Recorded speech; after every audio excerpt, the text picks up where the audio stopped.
वहीं आप नज़्म व इंतज़ाम सीखते हैं, सलीका मंदी सीखते हैं।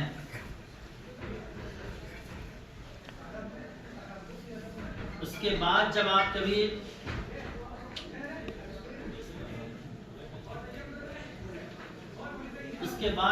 आपको यहाँ से जाने के बाद प्रोग्राम का मौका मिलता है तो आप बेहतर अंदाज में, अच्छे अंदाज में अपना प्रोग्राम करते हैं। ये बहुत मामूली सी कोशिश मालूम होती है बाज़ तलबा को, लेकिन इस छोटे से कमरे के अंदर और इस बंद कमरे के अंदर जो लोग ये छोटी सी जद्दोजहद करते हैं, वही लोग आगे चल करके बड़े से बड़े कारनामे अंजाम देते हैं।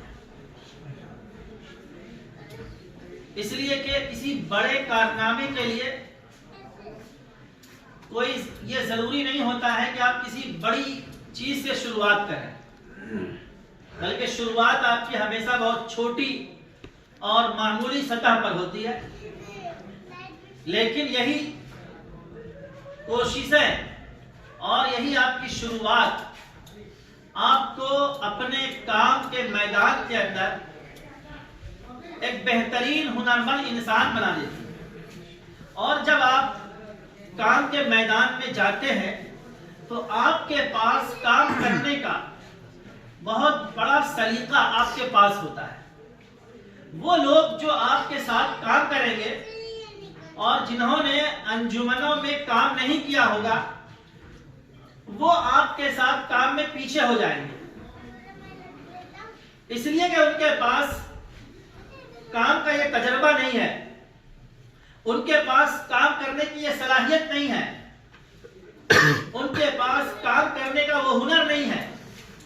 उनके अंदर लोगों के सामने खड़े होकर के हिम्मत के साथ, कुव्वत के साथ, एतमाद के साथ, जुरात के साथ अपनी बात को कहने की सलाहियत नहीं होती है।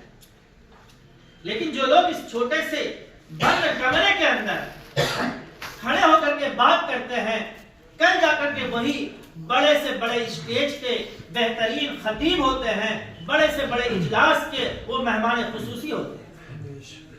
इसलिए मैं आपसे ये कहूंगा कि कभी भी आप इस तरह के छोटे प्रोग्रामों को और अंजुमन के प्रोग्रामों को नजरअंदाज मत कीजिए। अगर आप ये चाहते हैं कि हम आगे चल करके मुस्तकबिल में जब यहाँ से काम बाहर जाए काम करने के लिए, तो हमारे पास एक तजर्बा हो, हमारे पास एक सलाहियत हो और लोग हमारी उस सलाहियत का लोहा माने, तो आपको इसी अंजुमनों के जरिए अपनी इस मेहनत को, अपनी सलाहियत को संवारना हो। मेरे अजीज तलबा, दो बातें मुख्तसर तौर पे मैं कह के बात खत्म करूंगा। आज का जो जमाना है, उस जमाने के अंदर सलाहियत की बड़ी जरूरत है। आप दो चीजों पर मेहनत कीजिए, एक है इखलास और एक है इख्तिसास। ये दो चीजें हैं, कहने के एतबार से बहुत मामूली हैं, लेकिन नतीजे के एतबार से, अंजाम के एतबार से बहुत ज्यादा मुफीद और समर आवर है। इखलास के साथ आप जो काम करते हैं, बहुत छोटा काम करते हैं, लेकिन इखलास के साथ करते हैं तो उसके वो नताइज होते हैं जिसका आपको इदराक नहीं है, जिसका आप तसव्वुर नहीं कर सकते हैं कि ये चीजें इतनी ज्यादा मुफीद हो सकती थी, इतना वसी पैमाने पर हो सकता था, इतना इसका शोहरा और चर्चा हो सकता था। जब आप काम शुरू करते हैं और इखलास के साथ, नेक जज्बे के साथ आप काम करते हैं, तो वो चीजें उस ऊंचाई तक पहुंचती है जिस ऊंचाई का आपको तसव्वुर भी नहीं होगा। मैं बहुत मुख्तसर में आपको दो मिसाल देता हूं। आप जो निसाब पढ़ते हैं मदारिस के अंदर, मुल्ला निजामुद्दीन का बनाया हुआ ये निसाब है। मुल्ला निजामुद्दीन का ये निसाब, जिसकी बुनियाद पर आप दरसे निजामी कहते हैं, कोई बहुत ज्यादा पावरफुल और बहुत ज्यादा नेक नाम, बहुत ज्यादा अपने जमाने में शोहरत याफ्ता शख्स नहीं थे। जब उन्होंने काम की शुरुआत की थी, बहुत मामूली से जगह में अपने काम का आगाज किया था। कोई बहुत बड़ी यूनिवर्सिटी और बहुत बड़ा इदारा बना करके नहीं गए वो, लेकिन उनके उस निसाब के अंदर वो जज्बा, सच्चा जज्बा था, उनके उस काम के अंदर वो इखलास थी। आज कई सौ साल गुजर गए, 200 साल से ज्यादा का अरसा गुजर गया, लेकिन आप उस दरसे निजामी को पढ़ते हैं, उसकी चमक बाकी है। ये उनका इखलास था।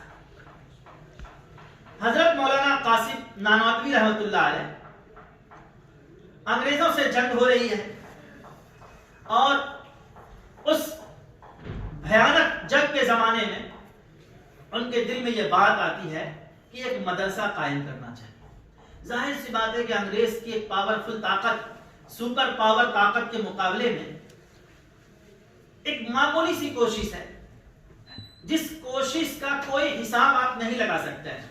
अंग्रेजों की ताकत के मुकाबले में एक पब्लिक तौर पर और एक आजादाना तौर पर एक कोशिश हो रही है। उसका आगाज क्या है? एक तालिबे इल्म है, एक उस्ताद है, न बिल्डिंग है, न इमारत है, अनार के दरख्त के नीचे ये कोशिश शुरू हो रही है। कोई तसव्वुर कर सकता था?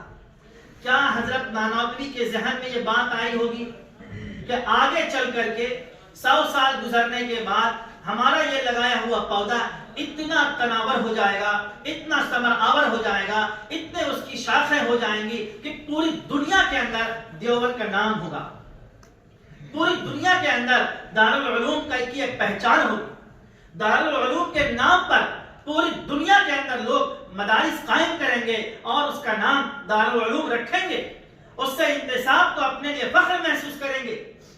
यकीनन हजरत नानवातवी के जहन में ये बात नहीं आई होगी, लेकिन उनके इखलास की वो ताकत है, उनके इखलास की वो बरकत है कि आज उनका लगाया हुआ ये पौधा इतना तनावर हो गया है कि बड़ी बड़ी हुकूमतें और बड़े बड़े इदारों के अंदर इनके निसाब को, इनके मनहज को एक अहमियत और कबूलियत हासिल है। ये एक चीज है इखलास।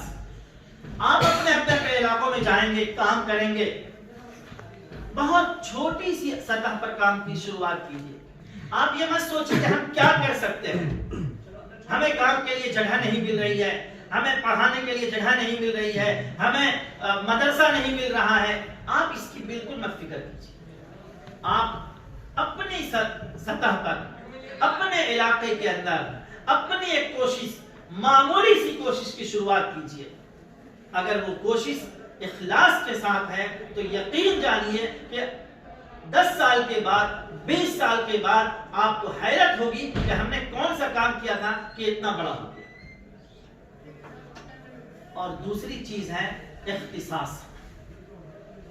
आज का जो जमाना है वो इख्तिसास का जमाना है। मुतलक डिग्री होल्डर की कोई हैसियत आज के जमाने में नहीं है। जैसे आजकल आम डॉक्टर, उसकी कोई हैसियत नहीं होती है, लेकिन आज वो डॉक्टर जो न्यूरो है, ये डॉक्टर, ये ENT है, गर्दन का है, ये नाक का डॉक्टर है, ये ऑपरेशन का है, ये मेडिसिन का है, ये दिमाग का है। आज उस डॉक्टर की बड़ी कीमत है, उसकी बड़ी फीस है। जनरल डॉक्टर दुकान खोल के बैठा हुआ है, उसकी कोई अहमियत नहीं है। क्यों? इसलिए कि उसकी भरमार है। और जब किसी चीज की बहुतात हो जाती है तो वहां पर वो लोग कामयाब होते हैं जो इख्तिसास वाले होते हैं, जो फन वाले होते हैं, अपने फन के अंदर कमाल पैदा करने वाले होते हैं। आज जरूरत इस बात की है कि आप मदारिस के अंदर जो तालीम हासिल कर रहे हैं, इन तालीम के अंदर अपने अंदर कमाल पैदा कीजिए, फन के अंदर कमाल पैदा कीजिए। और अगर आपने फन के अंदर एक कमाल पैदा किया तो आज भी आपकी बड़ी कीमत है, और आज भी आपके वो पहचान होगी, और आज भी आप वो कारनामे अंजाम दे सकते हैं जिनकी दुनिया को जरूरत है। इसलिए मेरे अजीज तलबा, ये 2 बातें हैं जो आपको हमेशा याद रखनी चाहिए कि आपके काम के अंदर इखलास हो और आपकी सलाहियत में इख्तिसास हो। یہ دو چیزیں اگر آپ کے ساتھ ہیں تو آپ اپنی زندگی کے اندر کبھی ناکامی کا سامنا نہیں کریں گے۔ اللہ تعالیٰ ہمیں اور آپ کو کہنے سننے سے زیادہ عمل کرنے کی توفیق نصیب فرمائے۔ آپ نے جو انجمنیں کی ہیں اس انجمن کی اہمیت کو سمجھنے کی توفیق نصیب فرمائے، اور آپ اس انجمن کے ذریعے سے اللہ سے دعا کرتا ہوں کہ آپ خطابت کے ایک بہترین شاہسوار بنیں، اپنی معافی ضمیر کو ادا کرنے والے بہترین اور باصلاحیت مقرر ہوں۔ اللہ تعالیٰ آپ کی محنتوں کو قبول فرمائے۔ وآخر دعوانا ان الحمدللہ رب العالمین۔